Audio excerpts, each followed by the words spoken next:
got the answers. I change the questions. What's up, guys? Welcome back to Doc's Pop Reviews. We're talking about WWE Legends A&E Biography. This is episode 2 featuring Rowdy Roddy Piper. I'm going to do my best to make this a spoiler-free review. This biography was about an hour and 25 minutes, and I believe that you should go watch it. And I also think that this is a good biography for both wrestling and non-wrestling fans. So far, it's been that way. Stone Cold, I feel like wrestling and non-wrestling fans can get a lot out of it. I feel the same way about Rowdy Roddy Piper's biography. Now, obviously, there's going to be nostalgia in it for the wrestling fans, and it's probably going to mean a little bit more.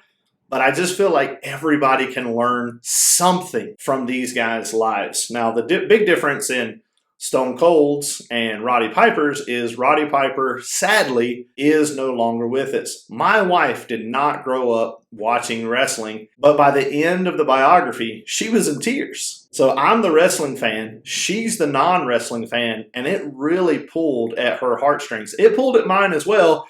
I just didn't shed any tears. I promise. I would admit it if I did. But anyway, just want to talk just a little bit about it. Again, I'm going to try not to spoil anything, but I did mention in episode 1, I was able to relate to Stone Cold a little bit more. Even though I'm not a wrestler, there were parallels. With Rowdy Roddy Piper, there are no parallels. I don't have anything in common with him. He had a very rough childhood. I did not. It's interesting that his rough childhood actually molded him into the wrestler he became. So you definitely need to take a look at that, especially if you grew up with a rough childhood. See Rowdy Roddy Piper's life. You know, I feel like that's hope that you too can make it. It's rough. It is interesting how he comes to play the bagpipes. You can find that out. Again, go watch it. He worked very hard to keep from being homeless. You know, where I live, homelessness is a very big deal, but he was doing everything he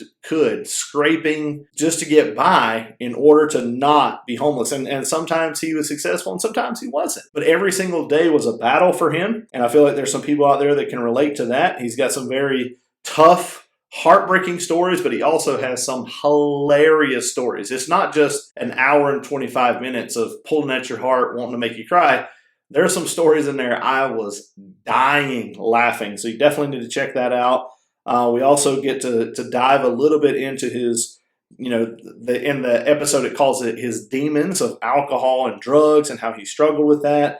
We also see several times fans actually are trying to kill him, which is why he wears his leather jacket. And we also dive into how a wrestler's life can be very hard on the family. We saw that in Stone Cold's biography as well, but we get to see that in Rowdy Roddy Piper.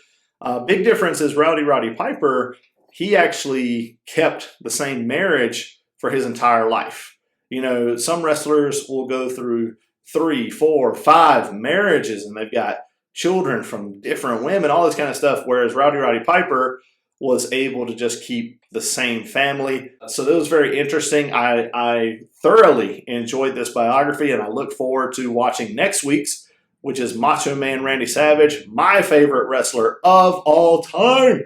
And I can't wait to do a review on that one. So if you haven't checked it out, it's on A&E Biography. I also believe if you wait one day, you can actually watch it on Hulu as well. So go check that out. Highly recommend it. As always, like, share, and subscribe, and have a great day, guys. Thanks.